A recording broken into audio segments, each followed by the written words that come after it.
2011 में Kepler space telescope ने एक ऐसी डिस्कवरी की जिसने दुनिया को हैरान कर दिया। 2011 में केपलर स्पेस टेलीस्कोप ने एक ऐसा सियारा फाइंड किया जो अपने स्टार के हैबिटेबल जोन में आता है। इस टेलीस्कोप ने उस सियारे को फाइंड करने के लिए ट्रांजिट मेथड का इस्तेमाल किया। इस मेथड में जब कोई सियारा अपने स्टार के सामने से गुजरता है तो उस स्टार की रोशनी कुछ टाइम के लिए कम होती है, जिससे पता चल जाता है कि वहाँ कोई सियारा मौजूद है। इस मेथड से उस सियारे के साइज और ऑर्बिट पीरियड का पता चल जाता है और साथ ही ये भी पता चल जाता है कि वो सियारा अपने स्टार से कितनी दूरी पर मौजूद है। इस सियारे का नाम केपलर 22b है। आप ये जानकर हैरान हो जाएंगे कि इस सियारे का स्टार बिल्कुल हमारे सूरज जैसा है। ये स्टार हमारी जमीन से 635 लाइट ईयर दूर मौजूद है। स्टार का साइज हमारे सूरज के साइज के बराबर है और एक अंदाजे के मुताबिक इसकी उम्र 4.5 अरब साल है। लेकिन सेम स्पेसिफिकेशन होने के बावजूद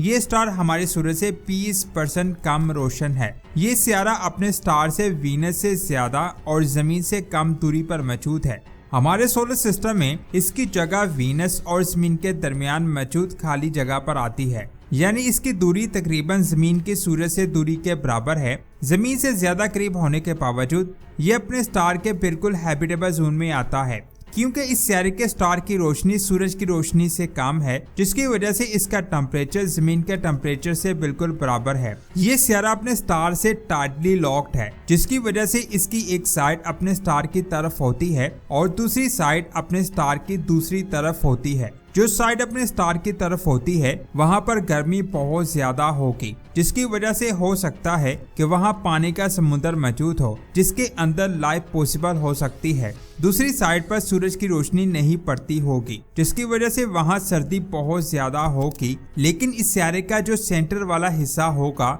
वहाँ ना गर्मी ज्यादा होगी और ना सर्दी। वहाँ ऐसा टेम्परेचर होगा जिसमें लाइफ की पॉसिबिलिटी के चांसेस हो सकते हैं और वहाँ पर बहुत ज्यादा डेंस एटमॉस्फेयर भी मौजूद हो सकता है, जैसे हमारी जमीन का है। डेंस एटमॉस्फेयर में सूरज की खतरनाक रेडिएशन जमीन तक नहीं पहुँच पाती, जिसकी वजह से पानी के बाहर जमीन पर भी लाइफ की पॉसिबिलिटी के चांसेस हो सकते हैं। इसके अलावा वहाँ तूफान भी आते होंगे, बारिश भी होती होगी। लेकिन साइंसदान का कहना है कि हैबिटेबल जोन में होने की वजह से इसकी सेंटर वाली साइड पर पानी का समुद्र हो सकता है। लेकिन ये सियारा हमसे इतनी दूर मौजूद है कि अगर हम 30,000 किलोमीटर फी घंटा की रफ्तार से भी सफर करें तो हमें वहां पहुंचने में लाखों साल लग जाएंगे, जिसकी वजह से हम कभी भी वहां नहीं जा सकते और हम कभी भी उसके करीब जाकर उसको अंदर से नहीं देख सकते। लेकिन हमें एक ऐसा टेलीस्कोप चाहिए जो जमीन से ही इसको अच्छे से स्टडी करके इसके बारे में ज्यादा से ज्यादा जान सके। इसके बाद बात करते हैं केपलर 442b की। ये सियारा हमारी जमीन से 1115 लाइट ईयर दूर मौजूद है। इस सियारे को भी 2015 में केपलर स्पेस टेलीस्कोप से ट्रांजिट मेथड के जरिए फाइंड किया गया। इसे फाइंड करने में केपलर स्पेस टेलीस्कोप को 112 दिन लगे, क्योंकि जब केपलर स्पेस टेलीस्कोप से इसे पहली बार देखा गया तो दोबारा उसी जगह पर आने में इसे 112 दिन लगे, जिसकी वजह से साइंसदान को पता चल गया कि ये सियारा अपने स्टार के गिर्द अपना एक चक्कर 112 दिनों में कंप्लीट करता है। जब इसे मजीद स्टडी किया गया तो पता चला कि ये भी अपने स्टार के हैबिटेबल जोन में आता है। ये इतना टेम्परेचर है जिसमें पानी लिक्विड फॉर्म में मौजूद हो सकता है। इसका साइज और मास हमारी जमीन से बहुत ज्यादा है, जिसकी वजह से इसे सुपर अर्थ कहा गया है। लेकिन हैरान करने वाली बात ये थी कि बाकी सियारों की तरह ये सियारा अपने स्टार से टाइटली लॉक्ड नहीं था, यानी इसका टेम्परेचर हमारी जमीन के टेम्परेचर जैसा था, जिसकी वजह से यहाँ मुख्तलिफ मौसम बन सकते हैं और इसके पास हमारी जमीन जैसा मोटा एटमॉस्फेयर मौजूद है। साइंसदान का कहना है कि हो सकता है इस सियारे पर लाइफ मौजूद हो, लेकिन ये सियारा हमारी जमीन से बहुत ज्यादा दूर मौजूद है।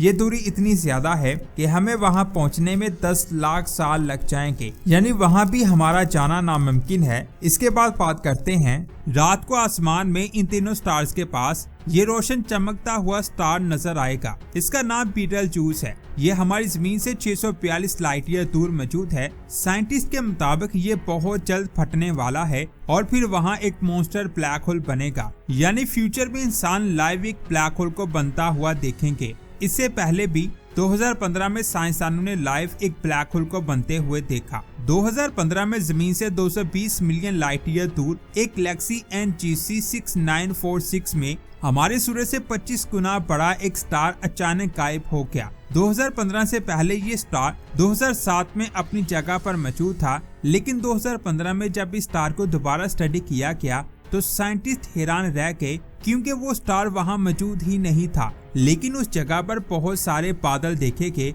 जब उन बादलों को स्टडी किया गया तो पता चला कि ये बादल उसी स्टार के थे जो एक सुपरनोवा एक्सप्लोजन में खत्म हो गया। इसके बाद वो स्टार एक मॉन्स्टर ब्लैक होल बन गया और वो ब्लैक होल उन बादलों को खा रहा था। उन्हीं बादलों की मूवमेंट से साइंसदान को पता चला कि वहाँ कोई ब्लैक होल मौजूद है। साइंटिस्ट ने सोचा ये बादल इस ब्लैक होल के अंदर कहाँ जा रहे हैं। इसी बात का जवाब फाइंड करने के लिए उन्होंने इवेंट होराइजन टेलीस्कोप से ब्लैक होल को देखना शुरू किया। लेकिन ब्लैक होल को देख पाना आसान नहीं है, क्योंकि ब्लैक होने की वजह से वो नजर नहीं आता। जब ये किसी चीज को खाता है तब ही उसे देखा जा सकता है। कई सालों की मेहनत के बाद 2019 में साइंटिस्ट ने M87 गैलेक्सी के अंदर मौजूद ब्लैक होल की तस्वीर खींची। इस तस्वीर में पहली बार साइंसदान किसी ब्लैक होल को देख रहे थे। यहाँ दो चीजें आपको दिखाई देंगी, एक इसकी ऑरेंज कलर की एक्रेशन डिस्क और दूसरा इसका इवेंट हॉरिजॉन। इवेंट हॉरिजॉन इसका मुंह होता है और यही असल ब्लैक होल है। एक्रेशन डिस्क तब नजर आती है जब ये किसी चीज को खा रहा हो। फिर 2022 में साइंटिस्ट ने हमारी गैलेक्सी के सेंटर में मौजूद ब्लैक होल की तस्वीर खींच ली। इसमें आप ऑरेंज एक्रेशन डिस्क के अंदर लाइंस को देख सकते हैं। ये लाइंस इसकी बहुत पावरफुल मैग्नेटिक फील्ड हैं। इस मैग्नेटिक फील्ड के अलावा उन्होंने इवेंट होराइजन यानी ब्लैक होल के मुंह के पास कुछ और ऑब्जर्व किया। 2022 में साइंसदान को पता चला कि इवेंट होराइजन और एक्रेशन डिस्क के अलावा इसके अंदर एक रिंग भी होती है जिसे फोटोन रिंग कहा जाता है। ये रिंग एक्रेशन डिस्क और इवेंट होराइजन के बीच होती है, यानी इस जगह। इस रिंग से थोड़ा आगे इवेंट होराइजन का शैडो होता है और इस शैडो के बाद असल ब्लैक होल शुरू होता है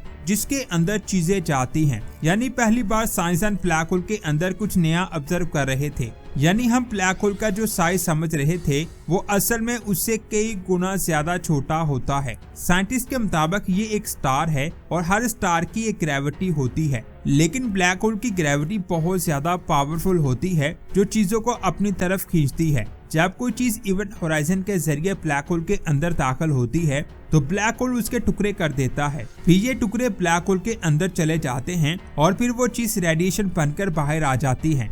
साइंसदान के मुताबिक ब्लैक होल के अंदर सिंगुलैरिटी होती है। इसका साइज इवेंट होराइजन से बहुत छोटा होता है। जैसे बेरी के दरख्त के ऊपर का हिस्सा बड़ा होता है और नीचे वाला हिस्सा पतला होता जाता है, बिल्कुल इसी तरह ब्लैक होल भी होता है। ये सिंगुलैरिटी कहाँ से शुरू होकर कहाँ खत्म होती है और इसके अंदर क्या है, साइंसदानों को नहीं पता। ये आज भी एक मिस्ट्री बनी हुई है। अगर आप ब्लैक होल के करीब जाएंगे तो टाइम स्लो हो जाता है, लेकिन अगर कोई आपको जमीन से देखे तो उसके लिए टाइम तेज होता है। यानी अगर आपके लिए 5 मिनट गुजरते हैं तो जमीन पर 5 साल गुजर जाएंगे और जब आप इसके अंदर जाएंगे तो आप सिंगुलैरिटी की तरफ जाने लगेंगे। ब्लैक होल अल्लाह के राजों में से एक राज है। इसके बारे में साइंसदान तब ही जान पाएंगे जब अल्लाह का हुक्म होगा। आपका ब्लैक होल के बारे में क्या ख्याल है, नीचे कमेंट्स करके जरूर बताएं। ये थी आज की शानदार वीडियो। आपको ये वीडियो कैसी लगी कमेंट्स करके जरूर बताएं। इस वीडियो को लाइक और शेयर लाजमी करें। मिलते हैं एक और शानदार वीडियो में। अपना बहुत सारा ख्याल रखें। अल्लाह हाफिज।